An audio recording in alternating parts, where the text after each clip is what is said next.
If you were watching the news in the last few weeks, you might think that all of these various reports about immigration actions that President Trump and his administration have taken, Trump administration's crackdown on immigration, crackdown on undocumented migrants, mass deportations, were a bunch of chaos, a bunch of spaghetti at the wall. Actually, these are actions that they have been looking toward taking for some time. These were all planned by Stephen Miller, Trump's top policy advisor, who is an immigration hardliner. In 2023, Stephen Miller was interviewed by us for a piece about a Trump second-term immigration policy, and he listed several of the items that Trump would try to put in place should he get elected again, to try to overwhelm pro-immigration advocates.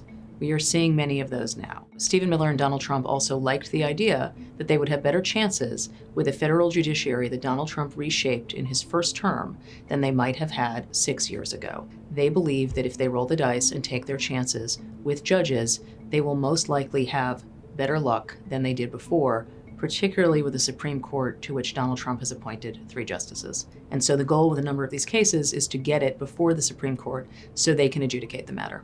One problem for Donald Trump is Donald Trump himself, and some of his allies as well, because they have been calling to impeach judges who have ruled against Trump in a number of these cases. Look, the president has made it clear that he believes this judge in this case should be impeached. Donald Trump, of course, has a very long history of criticizing judges. He suggests that judges who don't rule in his favor are biased or hacks. When judges rule with him, he says that they're fair and very smart. However, it is only recently that he is calling for judges to be impeached, and that escalates the fight a great deal. And it certainly was not popular with the Chief Justice on the Supreme Court, John Roberts, who issued a very rare statement rebuking the idea, making clear this should not be part of the conversation. Trump actually often exceeds what he is looking to accomplish, but he also can be his own worst enemy and get in his own way. It's not clear to me which way this will go.